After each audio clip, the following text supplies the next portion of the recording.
जय हिंद दोस्तों, myself assistant police inspector Amol Dond. मैं पीआरओ हूँ नागपुर सिटी महाराष्ट्र। यहाँ पर बात करते हैं अभी पुलिस डिपार्टमेंट में जब हम ड्यूटी करते हैं तो ड्यूटी करते समय कितना कंट्रोलिंग रखना चाहिए, क्योंकि पुलिस की भी एक पर्सनल और प्रोफेशनल लाइफ होती है। अब जब घर से निकलते हैं तो ड्यूटी का टेंशन होता है, जब ड्यूटी पे आते हैं तो घर का टेंशन होता है। अभी दोनों टेंशन ऐड ऑन होते चलते जाते हैं। अगर ड्यूटी की तरफ ज़्यादा ध्यान दिया तो घर की तरफ कम ध्यान आ जाता है, तो घर में कॉन्सिक्वेंसेस हो जाती है। अगर घर की तरफ ध्यान दिया तो ड्यूटी की तरफ से ऐसा लगता है कि ये ड्यूटी पे ध्यान नहीं दे रहा है। अब ये सारा बैलेंस तरीके से तो चलाना होता ही है, लेकिन फिर भी रास्ता निकालना पड़ता है। अब रास्ता निकालना मतलब कैसा, मान लीजिए सीधा रास्ता है तो हमारा जर्नी तो सीधा चलता नहीं है, उसको आड़ा टेढ़ा चलना पड़ता है। क्योंकि कोई भी सफ़र प्रैक्टिकली यदि आप करते हो तो जो रास्ता है वो ऐसे एयरपोर्ट पे रनवे होता है ऐसा सीधा तो रहेगा नहीं।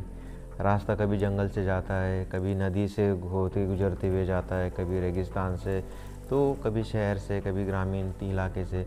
तो ऐसा ही हमारा जीवन है, मुझे ऐसा लगता है। बड़ी दिक्कत होती है क्योंकि पर्सनल और प्रोफेशनल लाइफ को बैलेंस करना।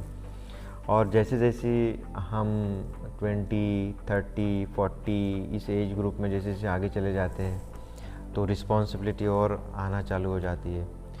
और दिक्कतें ऐसी होती है कि शुरुआत में कोई भी चीज़ हमें अच्छी लगती है और फिर बाद में धीरे धीरे धीरे धीरे हम हमारे आजू बाजू में जो भी सराउंडिंग में, चाहे पर्सनल रहे प्रोफेशनल रहे, हमारे इसमें कॉन्सिक्वेंसेस आना चालू हो जाता है। और कॉन्सिक्वेंसेस मतलब क्या है कि कोई thought process, decisions, reaction, response, ये सारी चीज़ों इम्बैलेंस हो जाती है।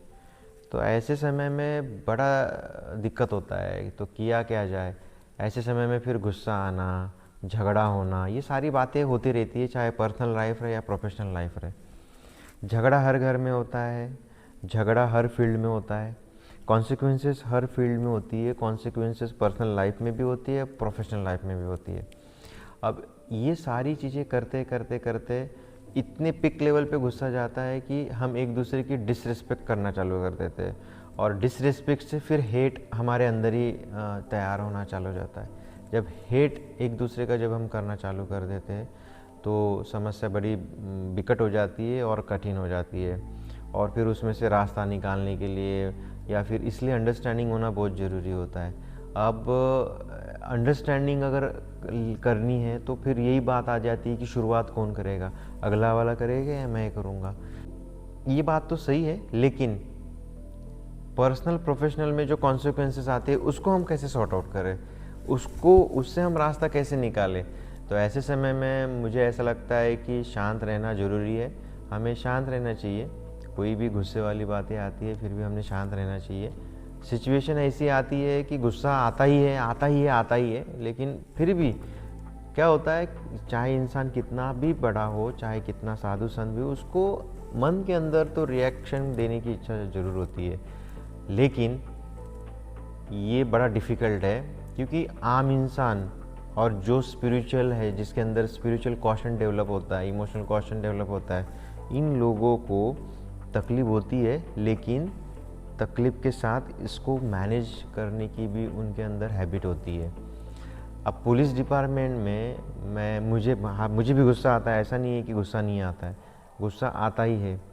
लेकिन फिर जब मैं सोचता हूँ कि गुस्सा जब आता है तो क्या होता है, गुस्से से नुकसान होता है, गुस्सा करने से एक दूसरे से बातचीत बंद हो जाती है, गुस्सा करने की वजह से हमारे जो लफ्ज़ है एक दूसरे के प्रति, वो जो लफ्ज़ है नफ़रत वाले लफ्ज़ बन जाते हैं, गाली गलौज के लेवल तक चली जाती है, ऐसा भी होता है। और हमारा हम मेंटली और फिज़िकली दोनों डिस्टर्ब हो जाते हैं। उसके बाद गुस्से के अंदर भी काफ़ी अलग अलग टाइप की इमोशन होती है। गुस्सा अगर आता है तो गुस्से में अपमान होता है, गुस्सा यदि आता है तो इंसान बेशर्म हो जाता है, गुस्सा यदि आता है तो इंसान एक दूसरे की मजाक भी करता है, गुस्सा आता है तो उसको पछतावा भी होता है, गुस्सा यदि आता है तो मजाक भी करते हैं, क्योंकि सामने वालों को मजाक अगर कर देंगे तो गुस्से गुस्से में और वो इंस्टिगेट होगा और रिएक्ट करेगा।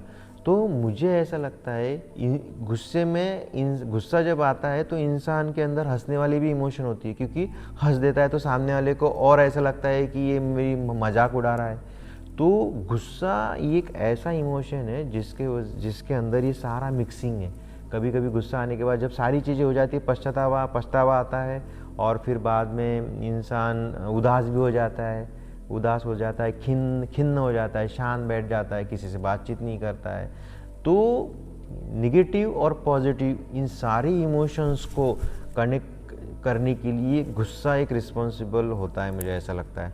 तो ये गुस्से को यदि आपको शांत रखना है तो केवल उसको निगलेक्ट करना, इग्नोर करना और ख़ुद को परमिशन ना देना कि मैं गुस्सा होऊंगा नहीं। लेकिन दोस्तों फिर भी हमें गुस्सा ज़रूर आएगा, हम कितना भी कंट्रोल करेंगे। लेकिन होता ऐसा है कि सामने वाला इंसान शांत बैठता नहीं है, और यदि आप शांत भी होंगे लेकिन अगला वाला और आपको इंस्टिगेट करेगा, तो वो गुस्सा मतलब जैसी मराठी में हम बोलते हैं कि ठिनगी मतलब कोई स्पार्क अगर लग जाएगा और स्पार्क से फिर आग लग जाएंगी, तो स्पार्क लगाने का काम अगले वाला करेगा। लेकिन हमारा यही काम है, भले ही स्पार्क मिले तो उसको स्पार्क करके ब्लास्ट करना नहीं है, हमें शांत संतुलित ही रहना है। अब ये जो बातें हैं, जो भी मैंने इस वीडियो में शेयर की है, ये केवल इसीलिए की है कि पर्सनल प्रोफेशनल लाइफ को सेपरेट रख के गुस्से को कंट्रोल करना है। ढेर सारी बातें ऐसी सामने आती है पर्सनल प्रोफेशनल लाइफ में कि जिससे हम इंसान गुस्सा करते हैं, लेकिन जितना हो सके 2% अगर आप कंट्रोल कर पाए तो हमें लगता है कि हमने गुस्सा जो है करना छोड़ दिया है। हालांकि 100% हम गुस्सा तो छोड़ेंगे नहीं, 2% ही हम गुस्से को कम कर पाते हैं। तो मिलते हैं एक नए वीडियो में, अगले वीडियो में। तब तक के लिए जय हिंद, जय महाराष्ट्र।